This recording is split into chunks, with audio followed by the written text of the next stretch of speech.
One of the most common questions that parents often ask me is, where should my child sleep? Although the question seems fairly inconsequential, its answer is a crucial first step towards initiating healthy sleep practices. The right approach to this question is a stepping stone towards achieving good consolidated sleep through the night in the future. So what is the answer to this question? My recommendation is to get the child to sleep in his or her own crib as early as possible.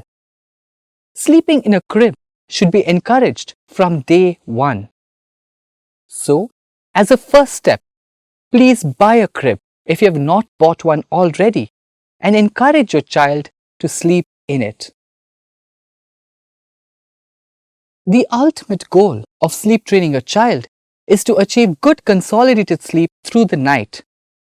In order to achieve this goal, parents need to lay the foundation of healthy sleeping habits right from the initial months. Sleeping in a crib is an important first step towards laying this foundation.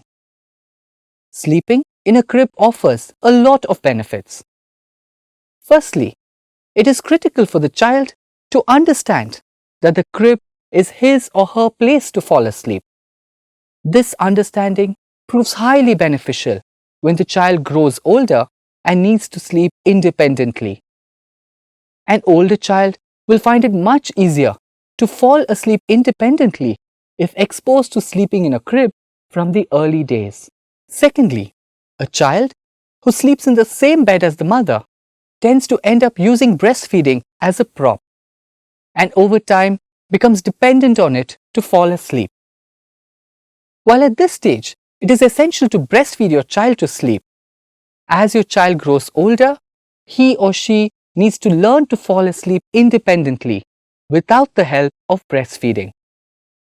Relying on breastfeeding to fall asleep creates a habit which is very difficult to break. I have come across children who are older than 18 months and still demand for breastfeeding at night. This is not healthy for both the mother and the child, as neither gets good consolidated sleep. Thirdly, breastfeeding a child in the bed creates an extremely relaxing environment for both the mother and the child, which often results in both falling asleep while nursing. This can sometimes prove to be dangerous. On the contrary, if a child sleeps in the crib, then mothers are mindful to move the child back to the crib after breastfeeding. This not only avoids the dangerous situation, but also teaches a child not to fall asleep on the breast. This is an important lesson which will make it easier for a child to sleep independently as he or she grows older. Finally, an important reason why I recommend moving a child into a crib is to ensure safe sleeping. Please watch the videos on safe sleep environment and SIDS in the program. It will help you understand why world over there is a move towards ensuring that children sleep in a crib. Many new parents make a conscious decision to share their bed with their infant. Although I recommend against it, it does not mean that it is completely wrong. There is no rule against infants sleeping in the same bed as their parents. It is completely your decision. However, as I mentioned previously, it will only make it harder for you to sleep train your child when he or she grows older, and it also might delay the milestone of sleeping through the night. Another big drawback of co-sleeping is that it makes it harder to wean off breastfeeding at night. This is an important step that you will need to take as your child grows older, and it is critical to achieve consolidated sleep through the night. Still, if you insist on co-sleeping with your child, then I strongly recommend that you re-evaluate the situation every 3 months. Co-sleeping is not an approach that works for every family. For instance, if with time you realize that the father has been forced to sleep on a couch or in a different room, then you need to re-evaluate if co-sleeping is really working for your family. It is never too late to shift a child to a crib. Parents should consider this transition as per their convenience. Although, the more you delay it, the more difficult it will get. The longer the child continues to sleep in your bed, the more difficult it will get for him or her to adjust to a new sleep place. A crib offers a lot more security, and your child will soon grow to appreciate this as much as you will. If you need information on what type of crib to choose, then please go through the video on crib safety.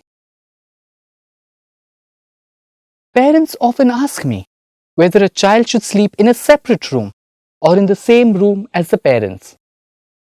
In the Western world, it is a common practice to make a child sleep in a separate room right from the early days.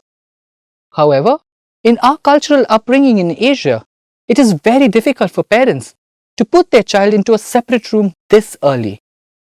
Therefore, I will recommend to keep the child in the same room as the parents, but in his or her own crib. The crib can be kept close to the parents' bed in the early days and gradually moved further away from the bed. This arrangement makes it convenient even for mothers to feed their infants when they wake up in the middle of the night. Additionally, it is easier for parents to monitor their child. Furthermore, a lot of mothers become anxious and find it hard to sleep if their child is out of sight. Hence, it's calming for mothers to have their child in the same room.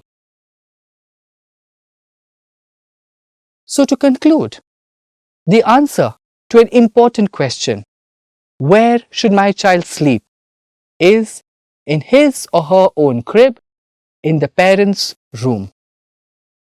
A crib helps the child understand and adjust to the sleep space and helps them sleep train much faster in the future. Sleeping in a crib establishes healthy sleeping habits. Sleeping in a crib helps in creating a safe sleep environment and in the prevention of SIDS or sudden infant death syndrome. Parents insisting on co-sleeping with their child should reassess the situation every 3 months. If the arrangement doesn't seem to be working, then consider shifting the child to a crib at the earliest. It is never too late, but the longer you delay it, the more difficult it will get for a child to adjust to a new sleep space. Finally, although recommended in some Western programs, I personally do not recommend putting a child in a separate room at this stage. The ideal arrangement is to have the child sleep in his or her own crib in the parent's room.